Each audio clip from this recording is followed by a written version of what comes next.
We're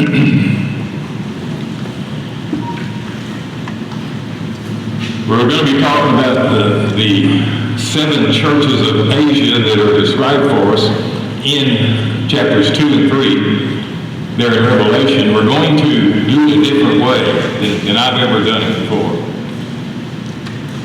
Instead of doing Ephesus and then doing Smyrna and then doing Pergamum, I'm going to grab all the common issues from each one and present them. And then common is maybe not quite the right word, and teach through it that way. And I think that will help to get it covered. Every time I've taught Revelation, I've updated this outline, and I didn't do it this time. But you could update this outline about these cities almost on a daily basis just by doing research. And you can add something to these outlines about these cities. I kind of said, hey, I have enough in there for that, and we can go in and study. But you see the dots where the 7 churches of Asia were located, and for a couple of them, you see the current name of that area, such as Izmir, where Smyrna was, and others. So some of them, to some degree, still are around, but just by different names. I'll tell you to some degree because it's not exactly right. But I want to back up here for just a moment and kind of remind us of what we went through last week and what the takeaway is, or at least what my takeaway is from what we studied last week. And what we studied, number one, was what we found, what we knew, was that the book of Revelation is going to unfold a bunch of signs and a bunch of symbols. The teaching is not going to be straightforward like it is in most of our other books in the New Testament. And John says that. He says that it was signified to him, if you have the King James, New King James, or American Standard, it was signified to him. That means to show by signs. And so we talked about the fact that, okay, that's why John is told in chapter 1, write down not what you hear, but you write down what? What you see. You write down what you see. So that's what he wrote down in the book that we call Revelation. He's writing down what he saw. And he's told, write down what you've seen and write it in a book. That's what it says. And we have that book. Also, the time of fulfillment. There's enough evidence in chapter 1, I think, to help us out. The time of fulfillment is going to be, whatever your Bible might say, shortly, soon, about to happen, about to come to pass, whatever your Bible may say. It's going to happen soon, and we talked about the nature of those words. And then we went to the end of chapter 1, where John is told to write it down, and he's told what is now and what will be. And so part of the book of Revelation somewhere is talking about what's happening at the time John wrote it. And I shared with you 2 weeks ago, I think that's about 73, 74, 75 AD, and no one else agrees with that date, but that's okay. So part of what he is writing down is what's happening at the time he's writing. What's going on with those churches and God's people right now. And then what is going to happen. And I shared with you last week that for me, the what is going to happen is tied to what is happening. In other words, what's God going to do about it? And so it's what is and what will. Those are just some thoughts, other thoughts beyond that. So that's what we take away from, or I take away from chapter 1. So I come into chapter 2 and I find 7 churches in Asia, and we find with these churches what is going on now. He simply tells us what is going on now. But I want to say some things about these churches before we kind of dig in tonight. And if I'm in a hurry, I'm trying not to be, but I need to get home and check on my wife and make sure my mother-in-law is not getting sick from being exposed to my wife. I think she's okay right now. But here's what we think we know. Here's what we think we know already. There were more than 7 churches in Asia when Revelation was written. There were more. Not sure how many more. I've mentioned Troas. I've mentioned both Colossae and Hierapolis. And then if you expand out of Asia, you get a lot more churches. And all the churches, what's the last line in virtually all 7 of these letters? He who has an ear, let him hear what the Spirit says to the churches. Everybody needs to listen to this, including us. Everybody needs to listen. So there are more than 7 churches in Asia. Each church was told to listen to what the Spirit says to the churches. That's the thought at the bottom there. Then we're told then that each letter had, and that's fundamentally an outline of the letters. And they're all about the same. It starts with some description of something significant about Jesus. Mostly that's from chapter 1. Not all of it, but mostly that's from chapter 1, and most of that is from seeing that image, that person, in the middle of the golden lampstands. Most of them come from there, not all of them. Then it'll go with a commendation for the church. Laodicea doesn't get one. So Laodicea must not have been doing anything right. Then it'll be followed with the commendation. Laodicea doesn't get. Then it has a condemnation. What's going wrong? And Philadelphia and Smyrna don't get that. So they must have been doing everything right. Then the last 3 can kind of be combined into one, really. But there was some kind of counsel, some kind of caution. Like Ephesus is told, you better behave yourself or I'll remove your candlestick from its place. A caution, and then a confidence. Confidence that usually expressed in some way like, and to the one who conquers, I will do something. So that fundamentally is the outline for each one of these churches.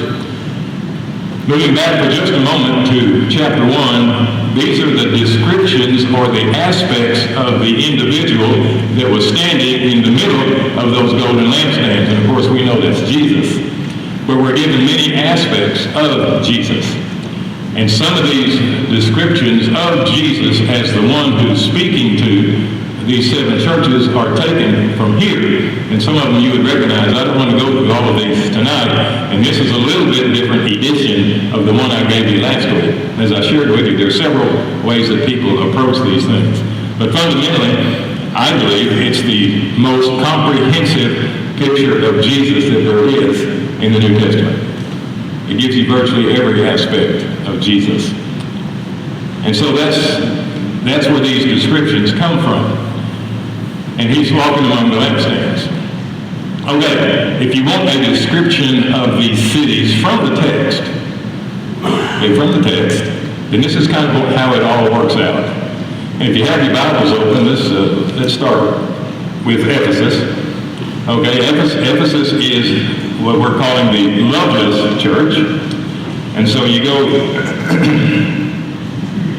reading from Ephesus, you go to chapter 2, and you go to verse 4. But I have this against you, that you've abandoned the love you had at first. And for what it's worth, he goes on to say, remember therefore from where you have fallen, repent, and do the works you did at first. So calling them the loveless church. Smyrna is the suffering church. And if you just look at the first couple of verses there at verse 9, I know your tribulation and your poverty, but you are rich. And the slander of those who say that they are Jews and are not, but are a synagogue of Satan.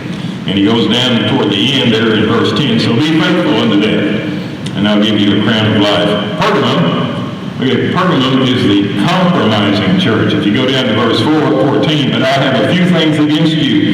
You have some there who hold the teaching of Balaam, who taught Balak to put a stumbling block before the sons of Israel, so that they not eat food sacrificed to idols. In verse 15, so also you have some who hold the teaching of the Nicolaitans. We'll get to Balaam and the Nicolaitans in just a moment. And then you have Thyatira, who's the tolerant church. Verse 20, I have this against you, that you tolerate that woman Jezebel. We'll need to know what that stands for. We'll get to that in a minute. Who calls herself a prophetess and is teaching and seducing my servants to practice sexual immorality and to eat meat sacrificed to idols. Good old Sardis is the dead church.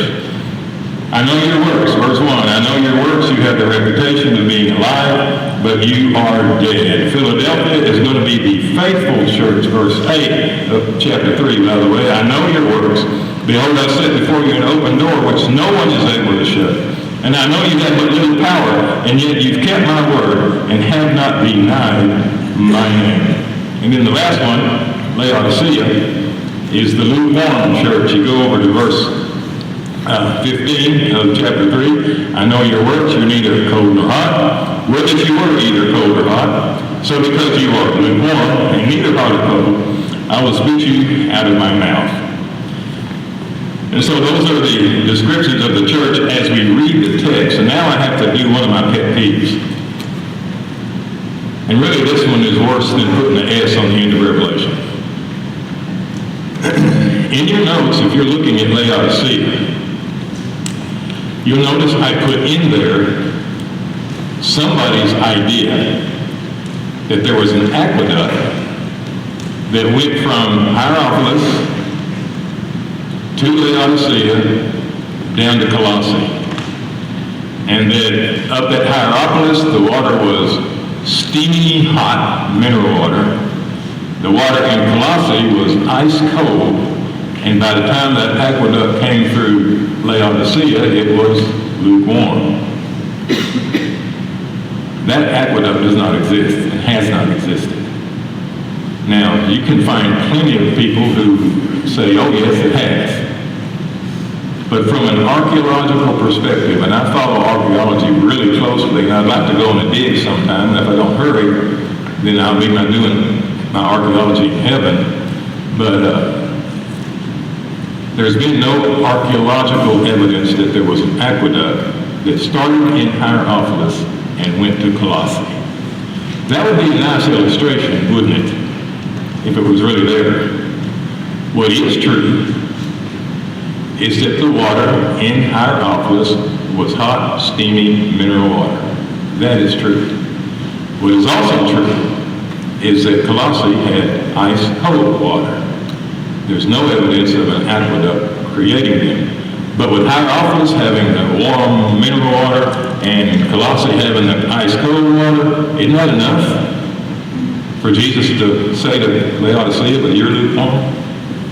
You're neither hot nor you're cold. They're lukewarm. And then I have to go on and say,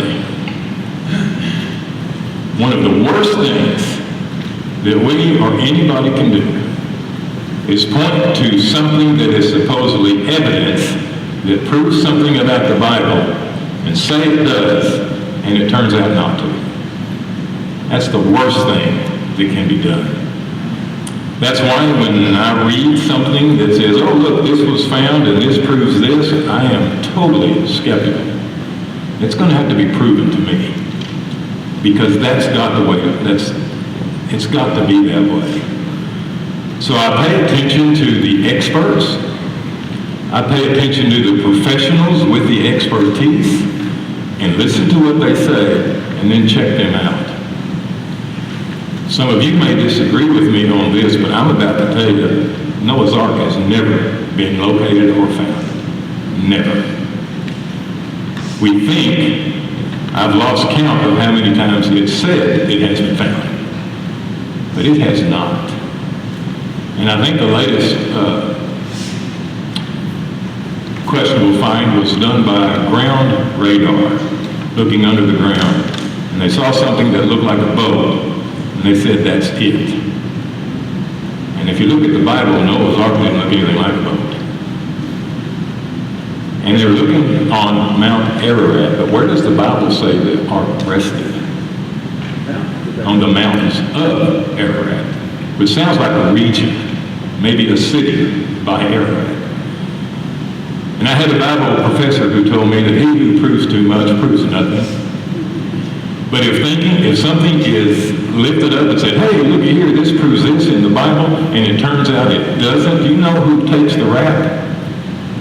Not the one who presented it. You and I do. You and I do. And so I think it's a good idea to be skeptical. Be skeptical. If it's right, it'll come. And I don't know how much proof the Bible needs myself. It has enough truth within itself for me. Okay, there's my lesson. I got to hurry.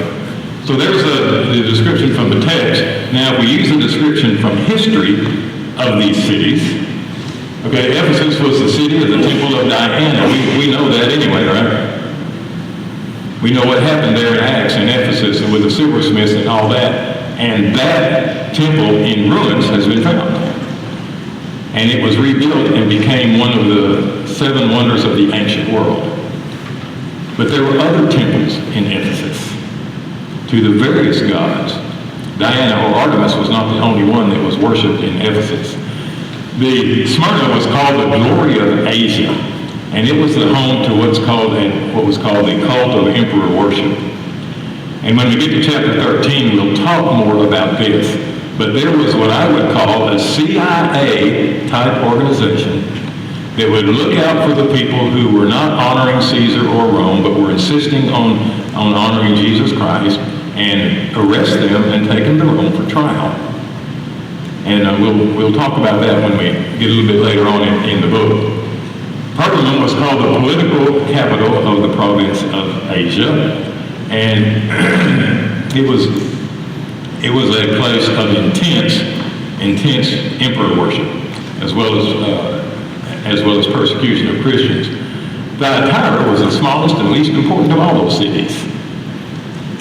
The smallest and least important, but had a significant place in the Bible, and we understand Thyatira being the place where Lydia, the seller of purple, was from, right? I mean, that's all we really know about it. Then Sardis was a city of guilds. We would call those unions. The city of guilds, and each guild had its god. So if you were a certain trade, and if you were going to work in Smyrna, you had to be a member of the guild that did that, and you had to worship the god of that guild. If you weren't willing to do that, you wouldn't work in Sardis. You wouldn't work in Sardis. Then you have Philadelphia that's called Little Athens. So it had a very Greek influence. And then you have Laodicea. And Laodicea, among that, what I call the Tri-City area, Laodicea was the leader among those 3 cities. So let me get back to Sardis for just a moment, and I don't remember now if I put this in your notes or not. But it was also known as a city of failures. And one such failure happened on 2 different occasions. One was when Cyrus, remember Cyrus being the king of Persia, we read about him in the Old Testament, but this is not in the Old Testament. Cyrus came to Sardis and wanted to take it. And it was on a cliff. And so somehow the soldiers were going to have to get up the cliff to take Sardis. And so he made a deal with some of his leader men that anyone who can figure out how to do that, I'll make you extremely wealthy. And so one of those guys was just looking up at the sheer walls of the cliffs up at the Sardis, and one of the soldiers on top of the wall at Sardis dropped his helmet, and it fell all the way down. And he decided to go get it. And he followed a hidden trail all the way down to get his helmet, which told the army how to go to take Sardis. That happened again about 200 years later with Antiochus Epiphanes, and you may remember all of that in the desecration of the temple. And he did the same thing. And so Sardis had been known as a city of failure. And we can say a lot more about these cities. There's more in your notes. And at the very end of the presentation, if I haven't run out of time, we may talk some more about these cities that may be significant. But that's how history describes these people. Okay, let's look at Jesus Christ here.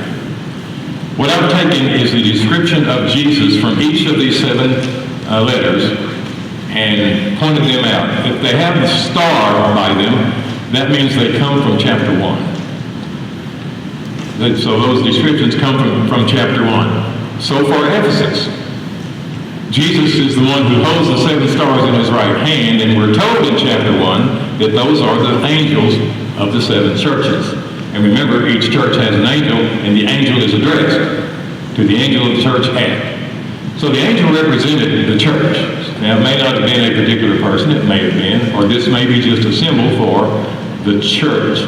Written this way, probably Rome and other officials wouldn't care a whole lot about it. And he walks among the 7 golden lampstands. That means a couple of things. Number one, he knows what's going on. And so for every church,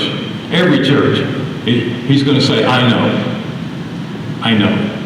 But not only does he know what's going on, he cares. He's with them. So he knows and he cares. He's right there among the 7 golden lampstands. So when Ephesus is threatened to have their lampstand removed, that's pretty significant. That means that they've withdrawn from Jesus and Jesus is withdrawn from them. Important. For Smyrna, it's the one who's the first and the last, and who died and came to life. I'm not sure what all needs to be said about that, except he's eternal and he's resurrected. He came to life. Now that who died and came to life could be a pointer to chapter 5, when the Lamb, who looks like it's been slain, shows up. But this is the resurrected Christ. Pergamum, it gets Jesus and the sharp two-edged sword, and that's the only description that's given us for Jesus with the church of Pergamum. And later on in the book of Revelation, there's a rider on a white horse who has a sword coming out of his mouth. And what's the deal about a sharp two-edged sword? I've always said it'll cut you going and coming. But that's the word that is spoken by Jesus Christ. And of course all these letters are. Thyatira, he's called the Son of God, but he has the flames like a flame of fire and feet like burnished brass. Both of those descriptions are from the image in the middle of the 7 golden candlesticks. Eyes like flaming fire, or they are penetrating and they see everything. Feet like burnished brass. There's a lot of burnished brass. There's a lot about what that might mean. But if I had shoes on made of burnished brass, you know what I would do? I'd stomp on everything I could find. And I think that's what it's talking about, destructive or judgment at the feet of Jesus. Then we move on to Sardis. Sardis had the 7 spirits of God, chapter 1, verse 4, so that's not a description that's about that person in the middle of the lampstands. 7 is the perfect or complete number, must mean that he's got the complete Spirit of God. And the 7 stars, and we know who those are. Philadelphia gets an extensive description. Borrows several descriptions, but they're found elsewhere. Okay? The ones for Philadelphia and the ones for Laodicea are not found in chapter 1. The Holy One, the true one, you can chase down those verses right there. First of all, it'd be no problem finding the Holy One, especially if you went to chapter 5. Where the Lamb is worshipped and honored. In chapter 6 is where the seals begin to be opened, and he is the Holy One, he's the true one. The key of David is kind of interesting. Again, it's mentioned later in the book of Revelation. We know who David is. What is it so special about David? Well, Jesus was a descendant of David. He was therefore prophesied about being of David, sometimes called David. And of course the Christians as well as Jews held up David to a great height. And then he goes on just to say, where no one shuts, who opens where no one shuts, and who shuts where no one opens. Do you know a person like that who stands at a door and no one can open it, no one can shut it? Sounds like a security guard, doesn't it? Kind of, doesn't it? That's Jesus. He's the authority. He's the authority. No one comes in without him. No one comes out without him. No one opens unless he opens it, and no one's going to shut it. If he shuts it, no one is going to open it. And I'm doing Philadelphia this coming Sunday night, if everyone's healthy, and we're going to talk about that particular idea. But again, that doesn't come from chapter 1. The descriptions of Jesus from Laodicea don't come from chapter 1. He's the Amen. faithful and true witness is quoted over in 19 verse 11 with the rider on the white horse. And then the beginning of God's creation. That's the only place in the book of Revelation that that's mentioned. It's the only place that the word creation is mentioned in the book of Revelation. He's the beginning of God's creation. What does that say? Well, does it take you to John 1? In the beginning was the Word, and the Word was with God, and the Word was God. The same was in the beginning with God, and all things were made by Him, etc. Understanding that Jesus was there as things were being created and before creation. That's our Jesus. Let's keep moving. There are unique symbols, or there are symbols from later chapters that we'll find here, and I list some of them. And that's the piece of paper that's over there if you didn't get it. And I don't know how much time I have to do this, but I want to run through these very quickly, and I think that may help us a bit as we continue our journey through the book of Revelation. And they're not, I was going to say they're not all that hard, but let's just take the first one. If I say tree of life, what do you think? The Garden of Eden. It's okay, everybody can say that. That's what we think. Well, I think there's some symbolism going on here. But if you went to Revelation 20, we're not going to go over there and read this. You have the references, you can read them later. But it all comes from chapter 22, where you have the tree of life, but the tree of life is found by the river of life. As a matter of fact, it says the tree of life is on both banks. I don't know how that happens. And you find the river of life flowing through the city. What city? You got to go back to chapter 21. It's the New Jerusalem. And so the New Jerusalem has the river of life flowing through it and the tree of life there on the river of life. Where did the New Jerusalem come from? In chapter 21. From heaven. Came down from heaven. I don't know if this is going to make y'all mad or not. But if the New Jerusalem came down from heaven, then it's not heaven. It's what it came out of. Remember I told you 2 weeks ago, chapters 4 and 5 is heaven in Revelation. So anything that comes out of heaven comes out of there. Anything that happens in heaven happens there. So the New Jerusalem is not heaven for me. Okay, if you want to sing about the streets of gold and the gates of pearl, that's entirely up to you, and I'll sing it with you. But I don't believe the New Jerusalem is heaven. If there is a New Jerusalem, there must have been an old one. Or the new doesn't make any difference. And we'll talk about it when we get there. Okay, next one. The second death. Well, we're told what the second death is.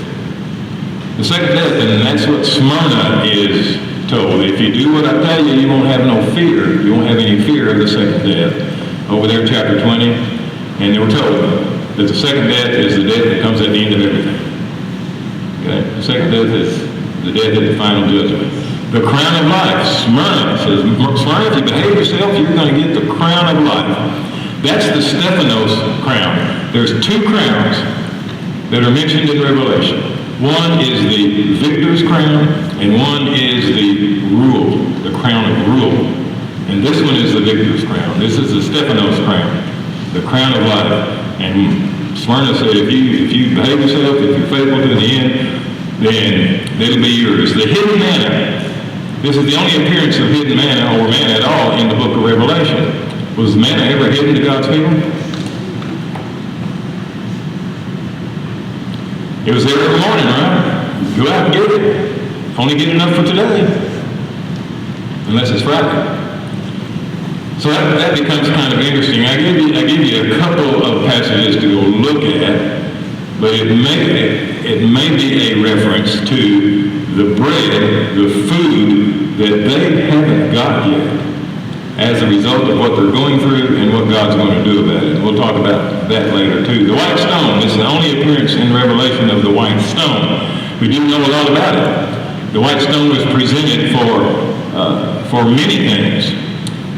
And I mentioned there's acquittal, there's heroism, victory, it's shared among friends. There's even there's other ways the white stone was used. But this has a new name on it. And your reference in chapter 19 talks about another name. This talks about a new name, but there's a name that some people have. Authority over the nations, Thyatira. Jesus already had authority over the nations, and he says, I'm going to give it to you. And we get down to Romans 8:17 and 1 Corinthians. We're not going to go read that. Do you think you have authority over the nations? He says he's going to give it to them if, again, they are conquerors. The morning star is talked about for Thyatira, and in 22:16 we're simply told the morning star is Jesus. The white garments, and I give you several passages there about the white garments, but we're told that the white garments were given to those who died faithful, and it represents their righteous works. And we'll make a big point about that later. The book of life was given to Sardis, and I mentioned all the points, all the passages in Revelation that mention the book of life. I think I mentioned, if not, I will, that comparing it to many cities, ancient cities, who had a book of citizens. The citizens that lived in that community or that city, and the only way out of the book was to either be killed or to be put in prison for a felony. Then your name would be removed from the book of citizenship. And I don't know if that's a comparison here when Jesus says, I'm not going to remove your name from the book of life. Philadelphia. They were as opposed as they could be to the name of the beast. What beast? Well, we'll have to get there. Chapter 13. And then the New Jerusalem he talks about with the church of Philadelphia, and I say see number 1. Okay, because I've already talked about the New Jerusalem. So these are the things that, if we go to the next slide, I'm going to finish it. I won't have time to do all that.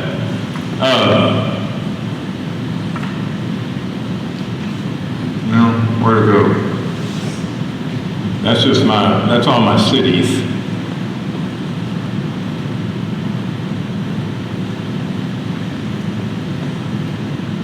I'm missing a slide here.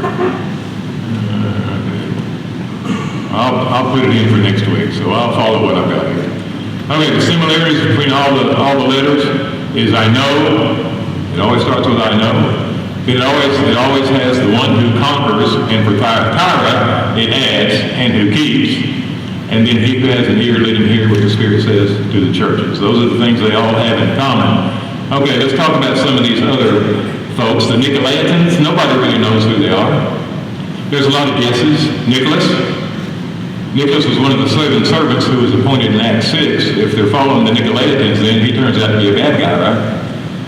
Or his name means conquer the people. Maybe that's more like what we're talking about here. Irenaeus says they led lives of unrestrained indulgence, and they were indifferent to adultery and other sins. Hippolytus, another historian, associated them with the Gnostics. We won't get into that. And they departed from correct doctrine. In the Apocalypse, we're told, Jesus hated their practices, that's Ephesus. Some hold to their teachings, that's Pergamum, and Jesus will fight against them. Whatever we can say, we can come down to the bottom line is that they were against Jesus. And then, so they're mentioned as, for those 2 churches, that some are holding to the teachings of the Nicolaitans. And I think I put all that stuff in your notes if you want to go over that. We have Balaam. Well, we know what Balaam was. Balaam was the man who talked to his donkey, right? And it didn't surprise him that the donkey talked back. He was the son of Beor, and we know all of this stuff. The Numbers calls him a diviner. A diviner. That's kind of like a soothsayer. Jude 11 tells us what his sin was. He loved the wages of wickedness. He practiced divination. He turned the Israelites away from the Lord. In his end and legacy, he was killed by the Israelites in Numbers 31. He taught Israel to sin. I'm quoting from Revelation, but also from Numbers. And he taught Israel to abhor the Moabites there in Deuteronomy. So there's more to the story of Balaam than him talking to his donkey. There's more story to the Balaam than him going to curse God's people and ending up blessing them. Did that 3 times. He sounds like a good guy until you read some more stuff. And so he's being used as an illustration for these churches of one who seduces people away.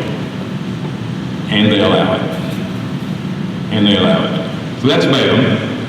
We got Jezebel. We all know who Jezebel is, right? I think I asked one night, anybody name their daughter Jezebel? Well, she was from Sidonia, so she was a foreigner. And she was the daughter of Ethbaal, who was a Sidonian king. And notice his name, Ethbaal. Named for the god of the Sidonians. Her sins, she introduced idol worship, 1 Kings 16. She killed the Lord's prophets, 1 Kings 18. She threatened Elijah's life, 1 Kings 9. Plotted and encouraged Naboth's death. You remember that story? Okay, 1 Kings 21, and the prophets of Asherah. Asherah was the female counterpart of Baal, ate at her table. 1 Kings 18. Her end, the dogs licked up her blood, okay? As she was thrown down from the balcony of the palace, 2 Kings chapter 9. Jezebel is remembered then for witchcraft and idolatry, 1 Kings 9, the killer of the prophets of God, 1 Kings 9, and stirred up Jehu to serve idols. It's that aspect, all of that aspect is what's being used. So we know that when they're told that a church had some who followed Jezebel, well, Jezebel's dead, okay? It's somebody doing the things like Jezebel did. Someone who's doing things like Balaam did. Okay, for those of you who need to get kiddos, my phone says it's time for you to do that. And so some of the churches were tolerating those kinds of people, and they needed to repent. Okay, we have the mention of the synagogue of Satan a couple of times among these churches, or Satan's throne, or the deep things of Satan. And I'm making the statement that the synagogue of Satan is not a denunciation to all Jews, but is referring to Jews who had denounced Christians to the Romans. Okay? Jews who paid a tax enjoyed legal exemption from participating in the imperial cult. In other words, they didn't have to worship Caesar. They didn't have to do that if they paid the tax, and that left the Christians open to persecution. Couldn't persecute the Jews, but they could persecute the Christians. And I think we need to understand that what the Romans put up with the Jews because they knew they were a nation. In other words, you could trace the border of the Jews' territory. Of course, they're fighting over that border now, aren't they? You can't do that for Christians. You can't put them at a place on the map and say, here's the Christians. And so the Romans considered them a cult. And that was one reason why they persecuted them. That led to, of course, the additional reason was they wouldn't worship Caesar, or they wouldn't worship Rome. So that's what we're talking about when in Philadelphia and with Smyrna, that they had a synagogue of Satan there. That's the kind of people that they're dealing with. These are just some additional information. I think all of it's in your notes that deal with what was going on from a history perspective until you get to the last one. And you see there in Ephesus, we talked about Diana, but there was also a center of Dionysus worship. There was probably a temple of Dionysus in every one of these cities, probably. Dionysus was worshipped almost worldwide. Granted asylum to criminals, thank you, Ephesus, we appreciate that, in a city of idolatry and temple worship. Smyrna, this slide didn't work out right. This slide mentions more information about Smyrna, but in particular, this was the home of Polycarp, Bishop Polycarp, and it's where he was martyred. And just before he was killed, this is what he said. He said, "For 86 years I've been his servant, and he has done me no wrong. And how can I blaspheme my king who saved me? If you vainly suppose that I will swear by the genius of Caesar, as you say, and pretend that you are ignorant who I am, then listen plainly. I am a Christian. Cost him his life. It was just moments after that he was, after he said that they gathered him up and killed him. And as we go through this, we may have some more information about others who were martyred because of their allegiance to Christ. We talked about Pergamum. They worshiped the Greek god Zeus and the god healing Asclepius. You know Asclepius, don't you? You know the symbol for medicine? You got that pole up in the air with a snake around it? And it's the symbol for medicine today? That's where that comes from this god, Asclepius. And people would go to Pergamum to be healed because of Asclepius. The seat of the imperial cup, we talked about that. 3 temples of emperor worship. 3 temples of emperor worship in Pergamum. And it was, we mentioned, the political capital of the Roman province. Well, with all of that, of course, it was then a place of persecution for Christians. And Jesus will use the sword coming out of his mouth. Thyatira, the least important, not a center of Caesar worship, but they all worshiped false gods and immortality, the official capital of the Roman province. And it was a garrison town. Remember being a garrison town because it had no location that was easily guarded or easily fortified. That's why they were up on that mountain. And so there was a Roman garrison who stayed there.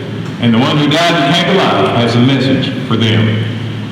And then Sardis, a prosperous city, the outstanding city of Asia Minor, they say, they all worshiped false gods. They were wicked and wealthy. Remember, this was the guild, the place of trace guilds. And history repeated itself. I gave you those 2 stories, and they need to wake up.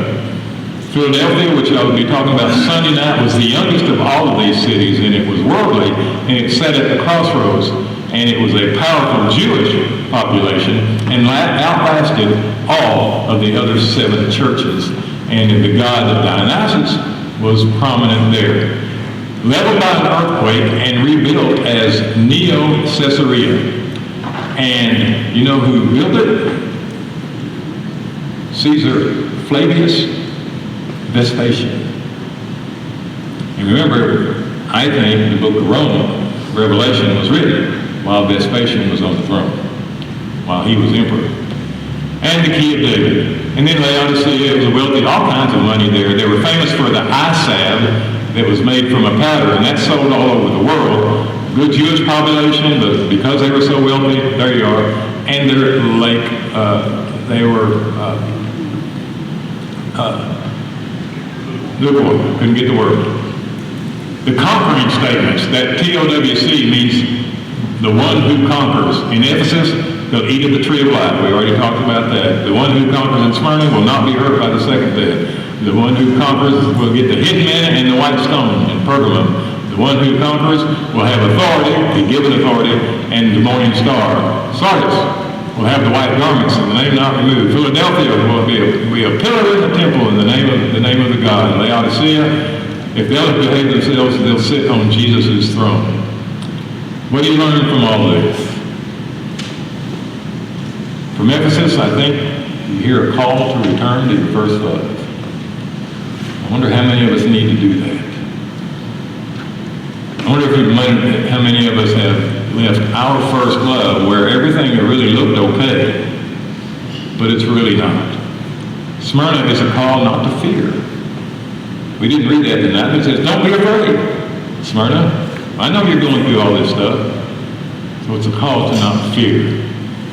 For Pergamum, it's a call to not compromise. Don't compromise, Pergamum, though you have. To Thyatira, it's a call not to tolerate sin. Now, we could stop and preach about that one a bit, couldn't we? About tolerating sin, because sin is not okay with God. For Sardis, it's a call to return to spiritual revival. You have a reputation that you're alive, but you are dead. You are dead. Wake up, he said. He says it twice. Wake up, Sardis. A call to spiritual revival. Philadelphia, a call to persevere and know you are loved. Know you are loved. Laodicea, a call to open your heart and don't be lukewarm. So that's our study for now, anyway, on these 7 churches of Asia. And just, we could talk a lot more about them, and your notes do, if you have time to read all that.